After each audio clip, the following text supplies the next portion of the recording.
नहमदुहु व नुसल्ली अला रसूलिहिल करीम अम्मा बाद फ़अऊज़ु बिल्लाहि मिनश शैतानिर रजीम बिस्मिल्लाहिर रहमानिर रहीम।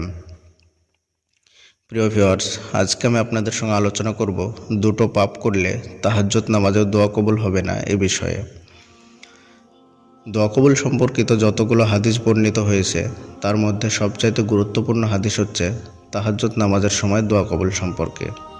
কিন্তু এমন দুটো পাপ আছে, সে পাপগুলো যদি কেউ করে বা সে পাপের সঙ্গে যদি কেউ সম্পর্ক রাখে তাহলে তাহাজ্জুদ নামাজের সময়ও তাদের দোয়া কবুল হবে না।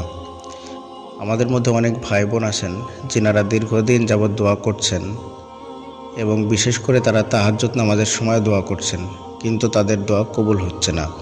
হতে পারে এই দুটো পাপের সঙ্গে তাদের সম্পর্ক আছে, যার কারণে হয়তোবা তাদের দোয়া কবুল হচ্ছে না।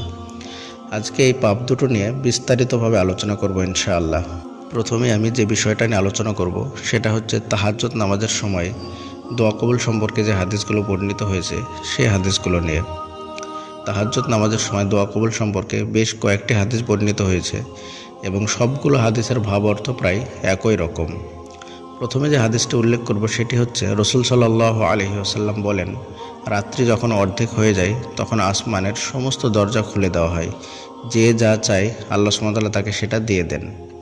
দ্বিতীয় হাদিস হচ্ছে রাসূল সাল্লাল্লাহু আলাইহি ওয়াসাল্লাম বলেন, রাত্রির মধ্যে এমন একটি সময় আছে, সেই সময় যদি কোনো বান্দা আল্লাহর কাছে কোনো কিছু চায় তাহলে আল্লাহ সুবহানাহু ওয়া তাআলা তাকে সেটা দিয়ে দেন। 3 নম্বর যে হাদিস সেটি হচ্ছে রাসূল সাল্লাল্লাহু আলাইহি ওয়াসাল্লাম বলেন, কোনো ব্যক্তি যদি রাত্রিবেলায় ওযু অবস্থায় ঘুমায় এবং জিকির করতে করতে ঘুমায় এবং হঠাৎ করে যদি রাত্রের কোনো একটি সময় তার ঘুম ভেঙে যায় আর সেই সময় সে যদি একটি নির্দিষ্ট দোয়া আছে, এই দোয়াটি পড়ে আল্লাহর কাছে কিছু চায় তাহলে আল্লাহ সুবহানাহু ওয়া তাআলা তাকে সেটা দিয়ে দেন। নির্দিষ্ট সেই দোয়াটি আমি উল্লেখ করছি আপনাদের সঙ্গে এবং আপনারা চাইলে মুখস্থ করে নিতে পারেন। দোয়াটি হচ্ছে লা ইলাহা ইল্লাল্লাহু ওয়াহদাহু লা শারীকা লাহু লাহুল মুলকু ওয়া লাহুল হামদু ওয়া হুয়া আলা কুল্লি শাইইন কাদির সুবহানাল্লাহ ওয়ালহামদুলিল্লাহ ওয়া লা ইলাহা ইল্লাল্লাহু আল্লাহু আকবার ওয়া লা হাওলা ওয়া লা কুওয়াতা ইল্লা বিল্লাহ। রাত্রিবেলায় যদি ওযু অবস্থায় এবং জিকির করতে করতে ঘুমান আর রাত্রে যদি কোনো অংশে ঘুম ভেঙে যায় তাহলে ঘুম থেকে ওঠার পরে বিছানাতে বসে বসে অথবা শুয়ে শুয়ে এই দোয়াটি পাঠ করে যদি আল্লাহর কাছে কোনো কিছু চান তাহলে আল্লাহ সুবহানাহু ওয়া তাআলা তাকে সেটা দিয়ে দেবেন। এবার আমি সেই হাদিসটি বলবো যে হাদিসটার জন্য এই ভিডিওটি বানানো। রাসূল সাল্লাল্লাহু আলাইহি ওয়াসাল্লাম বলেন, রাত্রির শেষ তৃতীয়াংশ বাকি থাকতে আল্লাহ সুবহানাহু ওয়া তাআলা দুনিয়াবি আসমানে নেমে আসেন এবং নামার পরে তিনি বান্দাদেরকে ডেকে ডেকে বলতে থাকেন, কে এমন আছো আমার কাছে চাইবে আমি তাকে সেটা দেব, কে এমন আছো আমার কাছে ক্ষমা চাইবে আমি তাকে ক্ষমা করব, কেউ এমন আছো কি যে আমার কাছে দোয়া করবে আমি তার দোয়াকে কবুল করব, কেউ এমন আছো কি যে অভাবগ্রস্ত ঋণগ্রস্ত রোজির সংকটে ভুগছ আমার কাছে চাইবে আমি তাকে সেটা দিয়ে দেব। কিন্তু রাসূল সাল্লাল্লাহু আলাইহি ওয়াসাল্লাম বলেন, এই সময় দুই ধরনের ব্যক্তির দোয়া আল্লাহ সুবহানাহু ওয়া তাআলা কবুল করেন না। একজন ব্যক্তি হচ্ছে যার জেনার সঙ্গে সম্পর্ক থাকে এবং দ্বিতীয়জন হচ্ছে যেই ব্যক্তি মানুষের কাছে অবৈধভাবে ট্যাক্স আদায় করে। সুবহানাল্লাহ। যেখানে তাহাজ্জুদ নামাজের সময় দোয়া কবুল সম্পর্কে একাধিক হাদিস বর্ণিত হয়েছে এবং সবগুলো হাদিসের ভাব অর্থ প্রায় একই রকম, অর্থাৎ মধ্যরাত্রির পর থেকে নিয়ে ফজরের আজান পর্যন্ত এই সময়টা অত্যন্ত গুরুত্বপূর্ণ সময়। কত যে মানুষের জীবন পরিবর্তন হয়েছে, কত মানুষের চাওয়া পাওয়াকে আল্লাহ সুবহানাহু ওয়া তাআলা পূর্ণ করেছেন, কত মানুষের দুঃখ কষ্টকে আল্লাহ সুবহানাহু ওয়া তাআলা সারা জীবনের জন্য দূর করে দিয়েছেন। কিন্তু দুই শ্রেণীর মানুষের দোয়া আল্লাহ সুবহানাহু ওয়া তাআলা কবুল করবেন না, যদিও আল্লাহ সুবহানাহু ওয়া তাআলা নিজেই সেই সময় দুনিয়াবি আসমানে নেমে আসেন এবং দোয়া করার জন্য বান্দাদেরকে ডাকেন যে তোমরা এসো এবং আমার কাছে চাও আমি তোমাদেরকে দেব। কিন্তু দুই ধরনের মানুষের দোয়া তারপরেও কবুল হবে না। আর সেই দুই ধরনের মানুষ হচ্ছে কারা? যাদের জেনার সঙ্গে সম্পর্ক থাকে এবং যারা অবৈধভাবে মানুষের কাছ থেকে চাঁদাবাজি করে, ট্যাক্স আদায় করে, টাকা আদায় করে, মানুষকে ধোঁকা দেয়, এক কথায় মানুষের সম্পদ খেয়ে আত্মসাৎ করে, লুটপাট করে। এবং এই আত্মসাৎ ও লুটপাট সম্পর্কিত যতগুলো গুনাহ আছে সব গুনাহগুলোই কিন্তু এর অন্তর্ভুক্ত হবে এবং জেনা সম্পর্কিত যতগুলো গুনাহ আছে সব গুনাহগুলোই কিন্তু এর অন্তর্ভুক্ত হবে।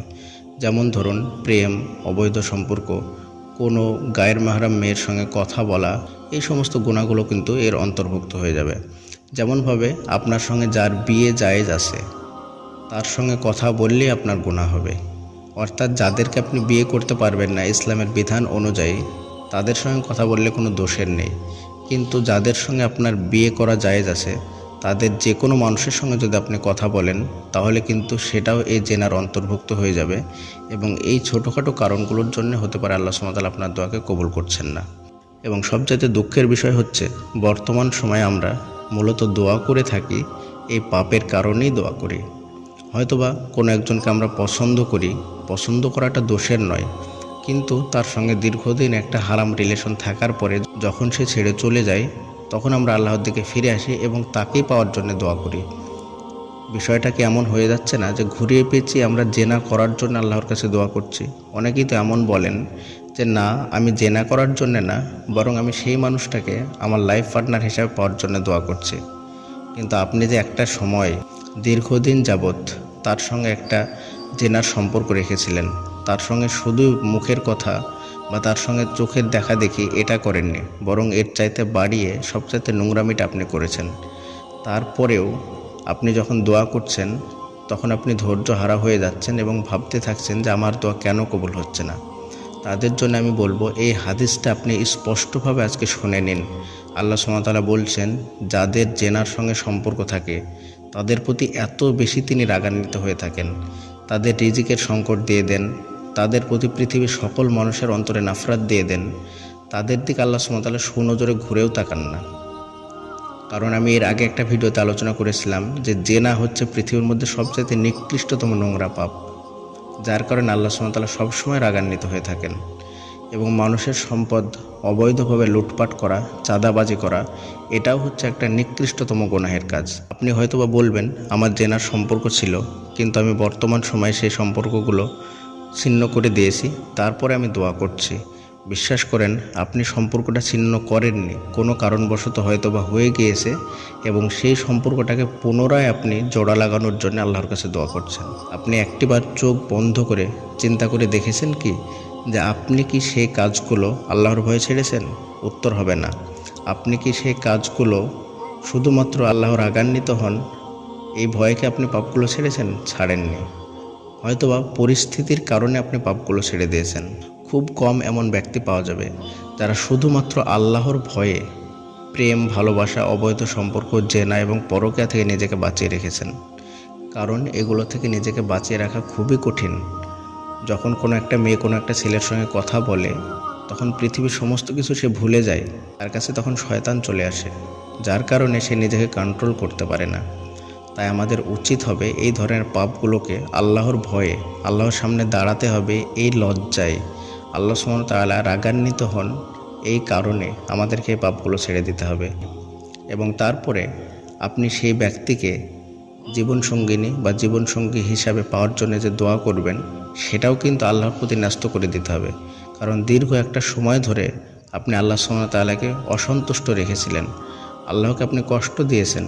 কারণ পৃথিবীতে আর এমন কোনো পাপ নেই যেটা জেনার সমতুল্য। শিরক আছে সবচাইতে বড় গুনাহ, যুদ্ধের ময়দান থেকে পলায়ন করা সবচাইতে বড় গুনাহ, তারপরেও কিন্তু এটা নোংরা নয়। এই পাপগুলো একটা মানুষ করতেই পারে, কারণ তার স্বাধীনতা আছে। কিন্তু পৃথিবীর মনুষ্য সভ্যতাকে টিকিয়ে রাখার জন্যে যে বিষয়টা গুরুত্বপূর্ণ, সেটা হচ্ছে বিয়ে, জেনা নয়, অবৈধ সম্পর্ক নয়। যার কারণে আল্লাহ সুবহানাহু ওয়া তাআলা সবচাইতে বেশি রাগান্বিত হন। একটা মানুষ পাপ করবে এটা স্বাভাবিক, কিন্তু জেনা করবে এটা স্বাভাবিক নয়। কারণ সেক্স করার জন্য আল্লাহ সুবহানাহু ওয়া তাআলা একটা বৈধ পন্থা দিয়েছেন, একটা রাস্তা দিয়েছেন তিনি। সেই রাস্তায় গিয়ে মানুষ নিজের মতো সেক্স করতে পারবে। কিন্তু সেই রাস্তা বাদ দিয়ে যখন অবৈধ বিয়ে বহির্ভূতভাবে সম্পর্ক করে, তখন আল্লাহ সুবহানাহু ওয়া তাআলা রেগে যান। তাই আমরা যারা দোয়া করছি বা আমরা চাই যে আমাদের দোয়া কবুল হোক, তাদের উচিত হবে একদম খালেস নিয়াতে তওবা করে বাকি যে দোয়াগুলো আমরা করব, সেই দোয়াগুলোর দায়ভার আল্লাহ সুবহানাহু ওয়া তাআলার প্রতি ন্যস্ত করে দিতে হবে।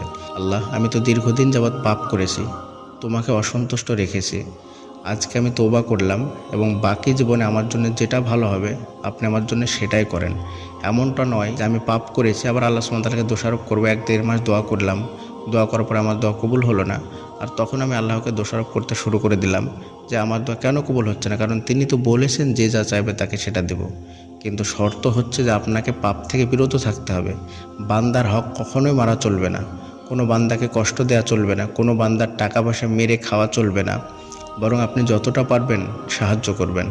এবং যারা অলরেডি প্রেমের সঙ্গে সম্পর্ক ছিল এবং বর্তমান সময়ে ছিন্ন করে দিয়েছেন, তাদের জন্য আমি দুটো টিপস দিব। এই দুটো জিনিস যদি আপনারা মেনে চলেন তাহলে আশা করা যায় ইনশাআল্লাহ আল্লাহ সুবহানাহু ওয়া তাআলা আপনাকে ক্ষমা করে দেবেন এবং আপনার দোয়া কবুল করবেন। একটা হাদিসের মধ্যে এসেছে যে দান করলে আল্লাহ সুবহানাহু ওয়া তাআলা সবচেয়ে বেশি খুশি হন। তাই আমাদের উচিত হবে প্রতিদিন 2-1 টাকা করে মানুষদেরকে দান করা। তাহলে কী হবে যে আল্লাহ সুবহানাহু ওয়া তাআলা আপনার প্রতি যে রাগান্বিত হয়ে আছেন বা ছিলেন, এই দানের কারণে তিনার রাগ আস্তে আস্তে কমে যাবে। দ্বিতীয় নাম্বার হচ্ছে আপনাকে খুব বেশি বেশি ইস্তেগফার করতে হবে। এবং 3 নাম্বার হচ্ছে যে আপনি তাহাজ্জুদ নামাজের সময় উঠে হাত তুলে আল্লাহর দরবারে কান্নাকাটি করে ক্ষমা চেয়ে তারপরে দোয়া করুন। আশা করা যায় ইনশাআল্লাহ আমাদের প্রত্যেকের দোয়া আল্লাহ সুবহানাহু ওয়া তাআলা কবুল করে নেবেন।